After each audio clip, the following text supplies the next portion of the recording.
বাবা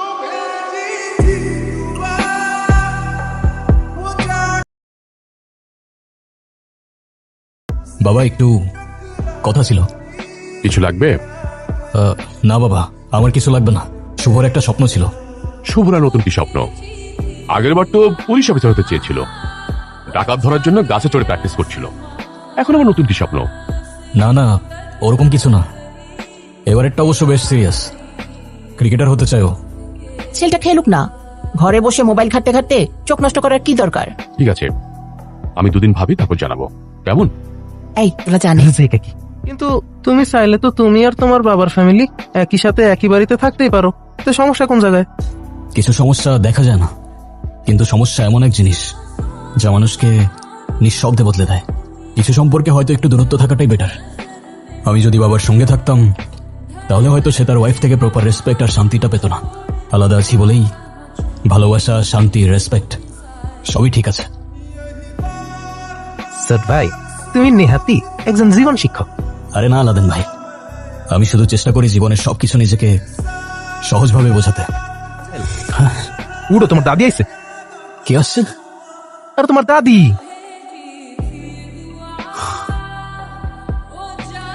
আসো, এদিকে দাঁড়াও। উনি কে? উনি এখানে কি করে? উনি তোমার দাদিমা। আরে উনি আমার দাদি কেন হতে যাবে? উনি আমার দাদি না। এই যে তোমরা শহরের পোলাপান গুলো না রক্ত স্বীকার করতে চাও না।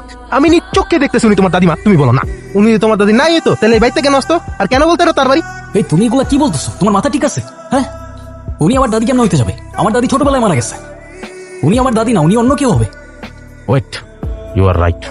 উনি তোমার দাদিমা না, হ্যাঁ এক্স্যাক্টলি, উনি তোমার নানিমা। হ্যাঁ, তুমি কেন অযথা ওনাকে আমার দাদি নানি বানাচ্ছ বলো তো? কারণ ওনার চুল পাকা, তো উনি হলে দাদি হইব, না হইলে নানি। হায় আল্লাহ, তুমি এসব কি লজিক দিতেছো? আমারে বোঝাও একটু। এই তোমরা কারা? তোমরা আমার বাড়িতে কি করছো এখানে? এটা তো আমার বাড়ি। আমার বাড়িতে কি করছি মানে? কেন? আমি আমি কেমন করে বাড়িতে যাব? আমার ছেলের কাছে, নাতির কাছে যাব কেমন করে?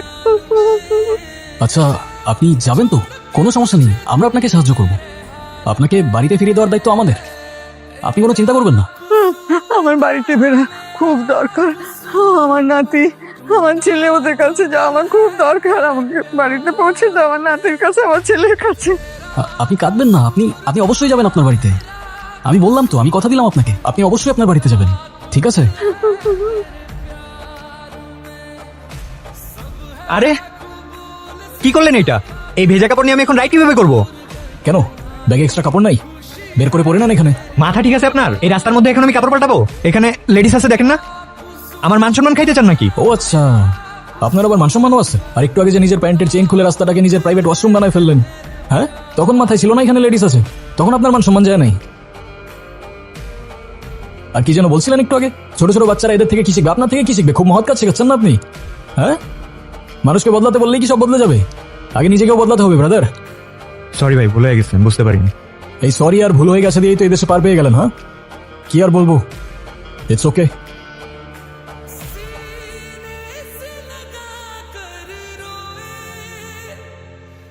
এই তুমি কি? তোমাকে না বলছিলাম ওনার সাথে থাকতে, বাইরে কেন তুমি? বাইরে আমি আগে কইছিলাম, এই বুড়ি হইলে জিন পরি আর নাইলে জাদু মন্ত্র জানা কোনো কোনো কবিরাজ। আরে কি হয়েছে সেটা তো বলো। আমি ওখানে টিভি দেখতেছিলাম। উনি না রোজ আমার স্বপ্নে আসে, আমাকে না ওনার কাছে নিয়ে যেতে চায়। আমি এখন কি করে যাব? আমার তো আগে বাড়িতে যাওয়া দরকার, অনেক দরকার। তুমি একা একা ছিলা সেজন্য ভয় পাইছো। চলো আমার সাথে চলো। না, আমি ভিতরে যাব না। আরে আমি আসি তো, চলো। যাবো কিছু হবে না, চলো। আরে আমি যাব না, আরে আমি আমি যাব বলছি, না। চলো। আপনি নাকি একা একা কার সাথে কথা বলেন? কার সাথে কথা বলেন আপনি? একা একা কথা বলবো কিসের জন্য? আমি কি পাগল নাকি? আমার বান্ধবী আসছিল, ওর সাথে কথা বলতেছিলাম। ও আচ্ছা, বান্ধবী। তো কোথায় আপনার বান্ধবী? ও তো চলে গেছে। ও পর্দা মেশিন তো, পর্দা করে, ও কারোর সঙ্গে দেখা করে না। ওকে তোমার কথা বলছি, খুব খুশি হয়েছে। ও তোমাকে অনেক দোয়া করবে।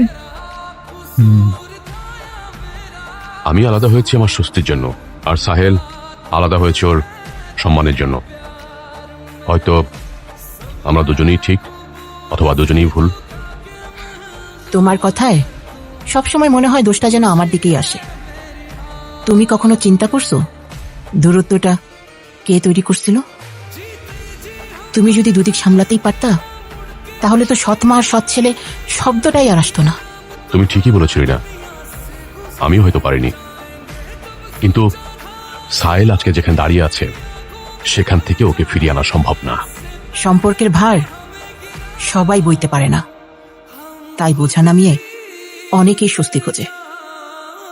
ঠিক যেমন কেউ কাউকে দূরে রেখে এসে বলে ওখানেই ভালো থাকবে। আচ্ছা রিনা, এই পুরোনো কথা মনে করি এখন কি লাভ বলো? লাভ নাই ঠিকই, কিন্তু ইতিহাস কখনো ঘুমায় না শফিক সাহেব, সেটা একদিন না একদিন ঠিকই জেগে ওঠে। তোমার সমস্যা কি? হ্যাঁ, সমস্যা মানে? না ঠিক আছে, স্কুল লাইফে তুমি আমাকে লুকিয়ে লুকিয়ে দেখতে, আমি তোমাকে পাত্তা দিতাম না। এখন আমি তোমার পিছন পিছন ঘুরবো, তাহলে তো হিসেব বরাবর। কি বলো? আরে না না, কি বলছো তুমি হঠাৎ এখানে? তুমি হয়তো ভুলে গেছো তোমার ঠিক পাশের বাড়িটাই আমাদের, আর একজন প্রতিবেশী তো আরেকজন প্রতিবেশীদের বাড়িতে আসতেই পারে। যাই হোক, গতকাল বাইকলের সাথে যেটা করলাম সেটা দেখে কিন্তু আমি ইমপ্রেসড। আর তুমি বাইকে ওদিক দিয়ে কোথায় যাচ্ছিলে? আসলে মাঝ রাস্তায় আমার গাড়িটা নষ্ট হয়ে গিয়েছিল, সেজন্য বাধ্য হয়ে রাইড কল করতে হয়েছে। তোমার দাদিও কিন্তু ভালো মানুষ। হুম? আর তোমার দাদির দিকে কিন্তু খেয়াল রাখবা, তোমার দাদি কিন্তু অসুস্থ। ওনার ডিমেনশিয়া, সাইকোপ্যাথিক ডিপ্রেশন, সিজোএফেক্টিভ ডিসঅর্ডার আছে। মানে এটা হচ্ছে এমন একটি রোগ যে মানুষ ধীরে ধীরে বাস্তবতার কল্পনার মধ্যে পার্থক্য করতে পারে না। সে মনে করে তার পাশে কেউ আছে, তার সাথে কেউ কথা বলছে, অথচ কেউ থাকে না। সে কখনো হাসে, কখনো কাঁদে, কখনো ভয় পায়, আবার কখনো সে এটাই ভুলে যায় সে আসলে কি। আমার ধারণা উনি এমন কোথাও ছিলেন যেখানে তার আপনজন বলতে কেউ ছিল না। দীর্ঘ সময় একা থাকার কারণে উনি যাদেরকে হারিয়েছেন তাদেরকে কল্পনায় ফিরিয়ে আনেন। এটা সাইকোপ্যাথিক ডিপ্রেশন আর ডিমেনশিয়া মিলে এক জটিল মানসিক রোগ, যেটাকে সিজোএফেক্টিভ ডিসঅর্ডার বলে। আপা, আপনি এত কিছু কেমনে জানেন? I am an intern psychopathic doctor. আমি জানবো না তো কে জানবে? ওঝা কবিরাজ? তার মানে উনি তোমার কেউ না? না, তাহলে ওনাকে ওনার পরিবারের কাছে কিভাবে ফিরিয়ে দিবা? সেইটাই ভাবছি, পারছি না কোত্থেকে শুরু করব। তুমি পুলিশে ইনফর্ম করো, ওনারা তোমাকে সাহায্য করবে। পুলিশ? আরে পুলিশকে কেন জানাতে হবে? হ্যাঁ, পুলিশকে জানাও। ওনার পরিবার হয়তো ওনাকে খোঁজার জন্য মিসিং ডায়েরি করতে পারে। পুলিশের কাছে এসব তথ্য থাকবে। তোমার কাছে ঝামেলার মনে হলে বিষয়টা আমি দেখছি। আমার কাজিন ব্রাদার পুলিশে আছে, তুমি চাইলে আমি ওনার কাছে শেয়ার করতে পারি। হ্যাঁ, সেটাই বেটার হয়। তাহলে তুমি ঠিক আছে, বাট আমি তোমার জন্য এত কিছু কেন করব?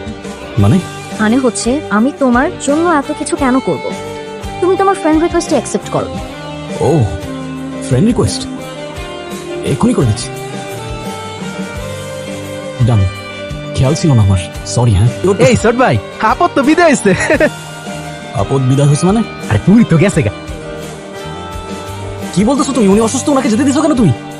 কি করো তুমি? হায় আল্লাহ!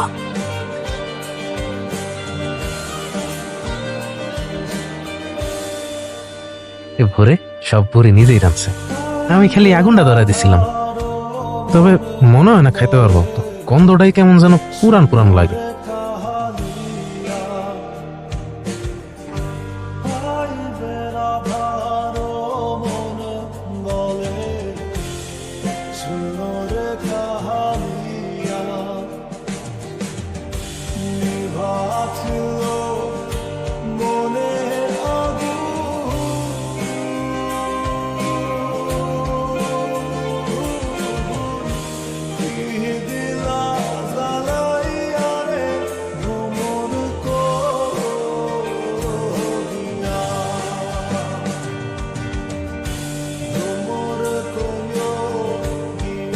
কি ছোট ভাই, তুমি কান্দছো কেন? কিছু স্বাদ শুধু মুখে নয়, হৃদয় থেকে যায় লাদেন ভাই।